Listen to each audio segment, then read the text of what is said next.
Então, vamos lá. Hoje a gente vai mergulhar na mente fascinante de Filo de Alexandria. Pensa num pensador que teve a ousadia de construir uma ponte, uma conexão entre duas tradições que pareciam totalmente opostas. A fé judaica de um lado e a filosofia grega do outro. É uma tarefa gigantesca, né?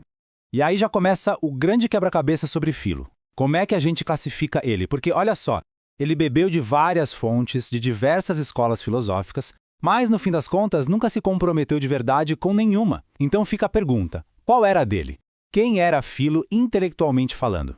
Para a gente tentar resolver esse mistério, vamos analisar isso ponto a ponto. Primeiro, a gente vai entender por que a posição dele era tão singular, tão à parte. Depois, vamos mergulhar no diálogo que ele travou com as grandes escolas gregas. Aristóteles, os estoicos, os platônicos. E, por fim, a gente vai ver onde é que está a grande sacada, a verdadeira originalidade do método dele. E aqui a gente já chega num ponto fundamental. O que torna o Filo tão diferente é que a lealdade máxima dele não era com Platão, não era com Aristóteles, era com a Bíblia. Para ele, a filosofia era super importante sim, mas não como um fim em si mesmo. Era uma caixa de ferramentas, entende? A melhor que existia para entender e explicar a verdade que já estava nas Escrituras. Exatamente isso. Ele usava a filosofia como uma linguagem, sabe? Uma forma de se expressar, de buscar inspiração. Mas ele nunca, jamais, usou isso para construir uma identidade separada da sua fé em Deus.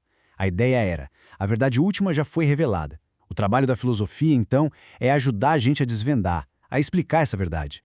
Bom, e como isso funcionava na prática, vamos dar uma olhada na relação dele com o aristotelismo. Era um diálogo, assim, de muito respeito. Filó admirava a lógica, o sistema de Aristóteles, mas ao mesmo tempo era um diálogo cheio de discordâncias profundas, principalmente quando os princípios aristotélicos batiam de frente com a revelação bíblica. Olha que exemplo fascinante disso. Todo mundo que estuda filosofia conhece o famoso caminho do meio de Aristóteles. A mesotés, a virtude da moderação, né? Filo pega esse conceito, reconhece o valor dele para a vida cotidiana, mas ele dá uma virada de chave genial. Ele diz, ok, moderação é bom, mas... E diante da verdade divina, no deserto da revelação, no encontro com Deus, ali não existe meio termo. E essa mesma lógica se aplica aqui. Lembra da doutrina de Aristóteles sobre os 3 tipos de bens? Os da alma, os do corpo e os externos. Filo rejeita isso de forma bem direta. Para ele, os bens do corpo, os bens materiais, eles são ativos só no nome. O que importa de verdade, a virtude. Ela é o único bem verdadeiro. Ele basicamente subordina a ética da prudência grega à sabedoria espiritual da Bíblia. Agora, se a relação com Aristóteles já era complexa, o diálogo de Filo com o estoicismo é, talvez, a parte mais fascinante de todas. Pensa que o estoicismo era a língua franca intelectual da época, todo mundo falava essa língua. Filo também, só que ele fez algo incrível. Ele adotou o vocabulário, mas subverteu, virou de cabeça para baixo os conceitos fundamentais. Para a gente entender a jogada dele, vamos lembrar o que era o logos para os estoicos. Era um conceito bem direto. O logos era a razão universal, a própria natureza, o próprio Deus. Era um princípio divino imanente, ou seja, que está dentro do mundo, organizando tudo perfeitamente. Deus e o universo, para um estoico, eram a mesma coisa. E é aqui que Filo faz uma reengenharia completa.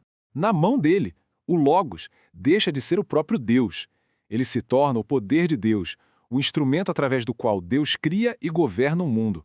O logos vira um intermediário, ou melhor, um conjunto de poderes divinos, as dunamis. E o Deus verdadeiro? Esse permanece totalmente transcendente, inalcançável pela nossa compreensão. É uma mudança de paradigma total. E, olha, isso não foi só com logos não, foi um método sistemático. Ele pegou outros conceitos estoicos centrais, como a ideia de lei natural, e foi adaptando um por um para que se encaixassem na visão de mundo bíblica dele.